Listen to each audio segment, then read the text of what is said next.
Congress working president Jaggareddy ఆసక్తికర వ్యాఖ్యలు చేశారు. తాన మాట అంటే మాటేనని, అది శాసనం అన్నారు. అధిష్టానం ఆదేశిస్తే ఎక్కడి నుంచైనా పోటీకైనా సిద్ధమన్నారు. సంగారెడ్డి నుంచి నిర్మలా జగ్గారెడ్డినే అభ్యర్థిని తెలిపారు. అధిష్టానం హరీష్ పై పోటీ చేయమన్నా చేస్తానన్నారు. ఎమ్మెల్యేగా గెలిచి రెండోసారి టికెట్ రాకున్నా ఓడిపోయిన రాజకీయంగా కనుమరుగవుతారని తెలిపారు జగ్గారెడ్డి.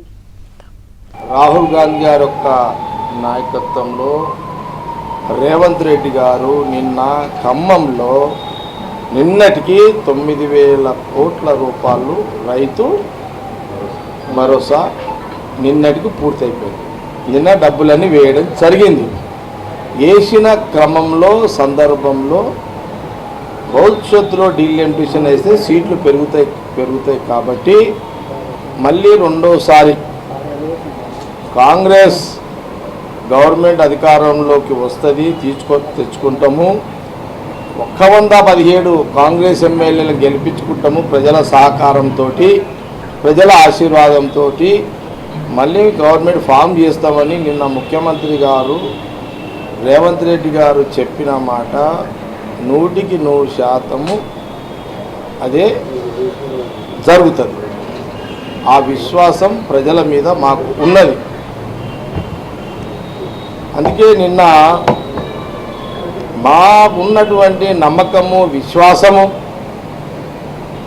కాంగ్రెస్ పార్టీ మళ్ళీ అధికారంలోకి వస్తుందని మా యొక్క ఆలోచనని ముఖ్యమంత్రి హోదాలో రేవంత్ రెడ్డి గారు చెప్పడము, అది ఎన్నికలు 2.5-3 ఏళ్ళు ఉన్నప్పటికీ చెప్పడము కార్యకర్తల్లో,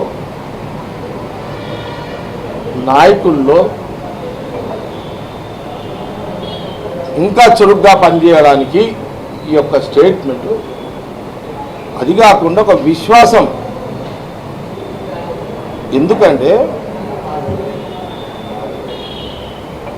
మా గవర్నమెంట్ మేము మ్యాక్సిమం కాంగ్రెస్ వచ్చిన తర్వాత ఎన్ని చేయాలో అన్ని చేసినాం. మెయిన్ అన్నీ చేసినాం, కొన్ని ఉన్నాయి చేస్తాడు. పోయిన కేసీఆర్ గవర్నమెంట్లో కూడా వాళ్ళు అన్నీ చేయలేదు, చేసే ప్రయత్నం చేయలేదు. ఇక్కడ డబ్బులు లేకపోయినా ఖజానాలో సమకూర్చుకొని కాంగ్రెస్ గవర్నమెంటు అన్ని కార్యక్రమాలు అన్నమాటను నిలబెట్టుకునే క్రమంలో స్టార్ట్ అయినాయి. కాబట్టి అది ముఖ్యమంత్రి రేవంత్ రెడ్డి గారు ఒక విశ్వాసము కాదు, అది కాంగ్రెస్ పార్టీ విశ్వాసాన్ని, కాంగ్రెస్ పార్టీ వర్గాల యొక్క విశ్వాసాన్ని ముఖ్యమంత్రిగా కాంగ్రెస్ ముఖ్యమంత్రి రేవంత్ రెడ్డి గారు నిన్న సభలో అది చెప్పడం జరిగింది. ఇది పాజిటివ్ చర్చ, ఇది పాజిటివ్ థింకింగ్.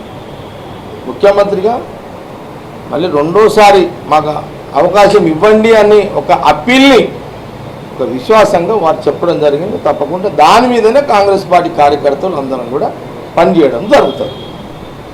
సంగారెడ్డి నియోజకవర్గ ప్రజలు నన్ను ఒకసారి గెలిపించినా, ఒకసారి ఓడగొట్టినా నాకు సంగారెడ్డి ప్రజల ద్వారా మేలే జరుగుతుంది. నేను హ్యాపీగా ఉన్నా మా సంగారెడ్డి నియోజక ప్రజలతోటి. ఒక కౌన్సిలర్గా, ఒక మున్సిపల్ చైర్మన్గా, 3 సార్లు ఒక ఎమ్మెల్యేగా,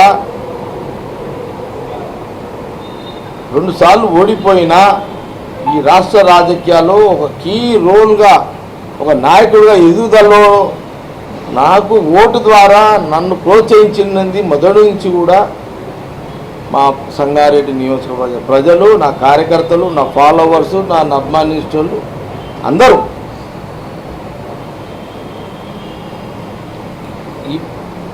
నేను ఇప్పుడు చాలా సందర్భం మొన్న దసరా కూడా చెప్పినా, మళ్ళీ మీరు అడుగుతున్నారు కాబట్టి మళ్ళీ చెప్తున్నా. సంగారెడ్డి జనరల్ ఉన్న నిర్మలని ఎమ్మెల్యే, కాంగ్రెస్ ఎమ్మెల్యే అభ్యర్థి. ఈసారి ఆమెని సంగారెడ్డి ప్రజలు గెలిపిస్తారు. నాకు కొంత తేడా, మూడు ఖరాబ్ అయితే అప్పుడప్పుడు తేడా చేస్తే కానీ ఆమె ఫీల్డ్ ఉంటుంది, ఆమె గట్టిగానే ఉంటుంది. ఆమె ఇక కాబట్టి ఇక సంగారెడ్డి కాంగ్రెస్ కాదని ఇక జీవితంలో రారిగా ఇక రాసి పెట్టుకోండి. ఇక ఫైనల్ ఇక అది ఇక నిర్మల ఇది మళ్ళీ చెప్తున్నాండి ఇక ఇప్పుడు వచ్చే ఎన్నికలు ఆమె ఉంటుంది, సెకండ్ టైం కూడా ఆమెనే ఉంటుంది మళ్ళీగా చెప్తున్నానండి ఇక అదైనా అడుగుని చెప్తా 2 సార్లు నెక్స్ట్ 2 సార్లు ఎమ్మెల్యే ఆమెనేగా సంగారెడ్డికి. అది అయిపోయిన తర్వాత 10 ఏళ్ళు అయిపోయిన తర్వాత నా కొడుకు వస్తాడా లేకపోతే నా కాంగ్రెస్ ఫాలోవర్స్ ఎవరన్నా చూసి ఇవ్వాలన్నా అందరిని కూర్చొని పెట్టుకుని అప్పుడు డిసిషన్ చేసుకుంటే ఇంకా మా ఆంజనేయులు ఉన్నాడు, ఇంకా సేట్ ఉన్నాడు, సంతు ఉన్నాడు, వాడు షెఫీ ఉన్నాడు, మా జార్జ్ ఉన్నాడు, చాలామంది ఉన్నారు ఇంకా లిస్టు. రామరెడ్డి ఉన్నాడు, ప్రభు ఉన్నాడు, మా నరసింహారెడ్డి అయితే చాలామంది గ్యాంగ్ ఉన్నాడు. అడంతా చూద్దాం టైం ఎట్లా డిసైడ్ చేస్తుందో. నేనేందంటే సంగారెడ్డిలో నిర్మల ఉంటుందన్న నేను మొత్తానికి పోటీ అక్కడి నుంచి చేయా, కానీ అధిష్టానము ఎక్కడి నుంచి పోటీ చేయమంటే అక్కడి నుంచి చేస్తా. ఎక్కడి నుంచి చేయమంటే చేస్తావా అంటే చేస్తా. ఇప్పటిదాకా కాంగ్రెస్ పార్టీ గెలవని జాగ ఏదైనా ఉందనుకో ఆడ పోయి చేయరా జగరెడ్డి అంటే ఆడ పోయి చేస్తా. ఇప్పుడు